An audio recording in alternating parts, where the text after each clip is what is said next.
On a day when we will turn our attention to addressing the nation's budget, it is timely to point out some of the most important features of KAFTA and the contribution it will make to Australia's economic future.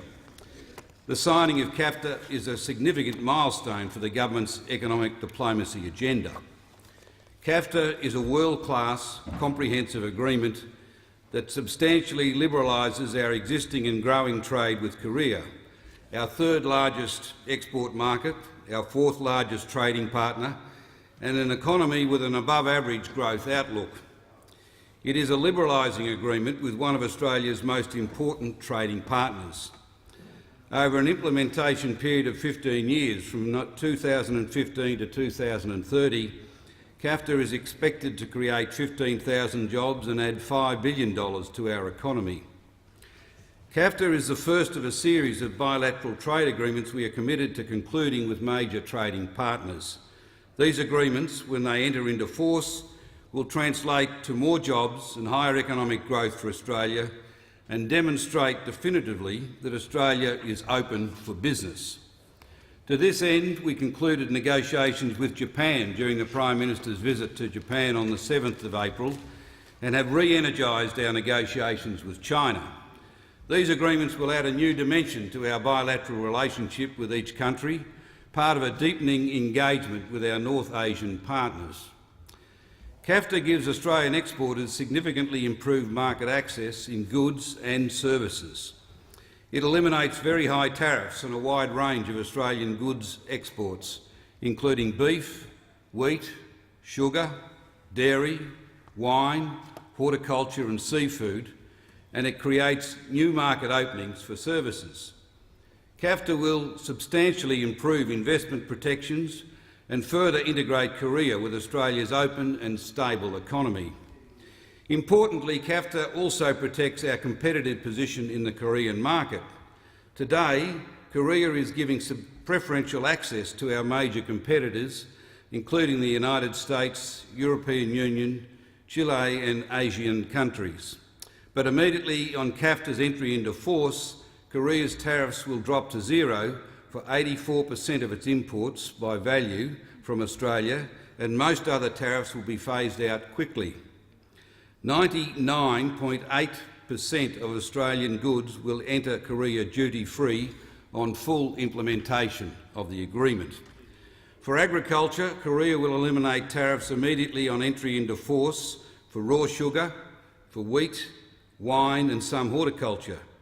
Tariffs on most other agricultural products will be eliminated within short timeframes thereafter. Importantly, Korea will eliminate its 40% tariff on beef products progressively over 15 years and will help to level the playing field for Australian beef exporters, particularly relative to the United States. Korea will also eliminate all tariffs on manufacturing, energy and resources within 10 years. This will particularly benefit our resources, pharmaceutical, energy and automotive parts exporters. As part of our own commitments, Australia will remove its remaining tariffs on Korean goods on entry into force or over several years. Removing our remaining tariffs on Korean goods will benefit Australian consumers and industries which rely on imported Korean products. Tariffs relevant to local sectors which compete against Korean products, including some vehicles, automotive parts, steel and textiles, footwear and clothing, will be phased out in staging periods to allow industry to adjust. KAFTA will provide Australian services exporters with outcomes equivalent to the best treatment Korea has agreed with any trading partner, on par with its agreements with the United States and Europe. This includes new market access for suppliers of legal, accounting and telecommunication services and guaranteed open access across a broad range of other services, including financial and education services. KAFTA improves opportunities and protections for Australian investors and investments in Korea. It will also attract more direct investment from Korea into Australia and promote investor confidence and certainty in both countries. KAFTA includes an investor-state dispute settlement or ISDS mechanism, consistent with the government's policy of considering ISDS on a case-by-case basis. The government has ensured inclusion of appropriate carve-outs and safeguards in important areas such as public health and environmental measures. KAFTA creates opportunities for closer collaboration between Australian and Korean businesses, including in professional services and agricultural and resources research and training. An audio-visual co-production agreement will deliver new commercial opportunities for the Australian film and television industry. With 1 in 5 Australian jobs linked to trade, this agreement will provide an important boost to Australia's economy. Economic modelling estimates goods liberalisation alone to be worth nearly $5 billion in additional GDP to Australia between 2015 and 2030, resulting in an annual boost to the economy of around $650 million after 15 years of operation. Our agriculture exports are modelled to increase by 73% and manufacturing exports by 53% by 2030 as a result of this free trade agreement. Ultimately, Australia's objective in pursuing free trade agreements is to increase the prosperity of Australians. We achieve this by negotiating liberalising agreements that eliminate or substantially reduce barriers to trade and help to minimise red tape to the benefit of both parties. KAFTA meets this objective.